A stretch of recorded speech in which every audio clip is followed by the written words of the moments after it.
Moi, c'est Adrien Maginot, le CEO de LLTE Studio.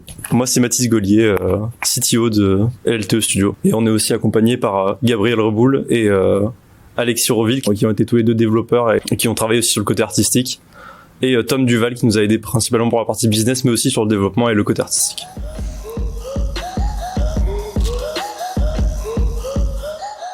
On est l'entreprise LLTE Studio et le projet sur lequel on a travaillé s'appelle Ecotopia. En fait, on a décidé de s'intéresser à l'écologie un peu différemment. Parce que usuellement, quand on nous parle d'écologie, soit on parle d'une échelle d'un pays ou du monde, où du coup on a du mal à se sentir acteur dans ce contexte. Soit on nous parle d'une échelle trop petite, nous, où du coup on se sent acteur parce qu'on a des actions claires, mais on n'arrive pas à voir les conséquences de nos actions, les résultats. Et on se rend compte en fait, à LLTE, on a réalisé qu'on oublie une échelle, qui est l'échelle des villes et des communautés d'individus, où en groupe petit ou plus grand, on peut faire une vraie différence qui sera notamment visible, et donc il y aura un peu plus de gratification. Et on a réalisé qu'on parle rarement de cette échelle-là, parce que c'est encore très compliqué dans la conscience de beaucoup de personnes. Et du coup, on a décidé de changer ça dans l'éducation. Et comment faire ça pour que ce soit ludique et intéressant, c'est à travers un serious game dans les salles de classe. L'idée, c'est qu'on a vraiment un serious game qui ressemble à un jeu vidéo de gestion de ville, et les élèves vont se regrouper par petits groupes et jouer dans un univers qui sera en multijoueur.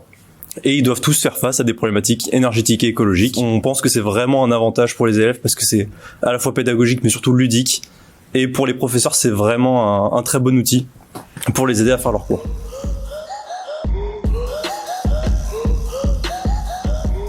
Déjà, tout simplement, c'est un retour très positif. On a tous passé un très bon moment. Moi, personnellement, du coup, sur le point de vue technique, j'ai pu vraiment m'épanouir et découvrir des nouvelles choses, mais aussi mettre en place des choses que j'avais appris. Et donc il y a cette satisfaction là. Et sur le point de vue plus entrepreneurial, j'ai pu découvrir ou redécouvrir ce monde après le challenge entreprendre et voir vraiment des choses que j'aimais beaucoup et d'autres moins, comme tout domaine. Mais c'est un monde qui est très intéressant et ça vaut toujours la peine de découvrir un peu ce que c'est. Pour ma part, c'est un peu pareil que Adrien. C'est-à-dire, point de vue technique, ça m'a permis de mettre surtout en pratique mes connaissances et d'en apprendre beaucoup sur des aspects que j'avais pas trop travaillé. Et du point de vue entrepreneuriat, c'est vraiment très enrichissant parce qu'on a pu apprendre des choses qu'on ne voit absolument pas en école.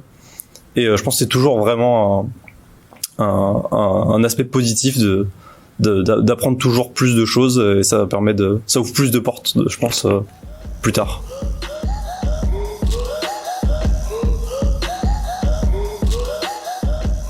Alors, déjà pour ce que vous allez apprendre dans l'entrepreneuriat, pour comment vous allez pouvoir mettre en place vos apprentissages techniques à l'ENSIE, et pour les gourmands, il y a les pizzas aussi qui sont pas mal. Je dirais que ça permet de vivre une expérience vraiment unique et travailler sur un projet qui nous tient à cœur. Et je pense que c'était vraiment une très bonne expérience.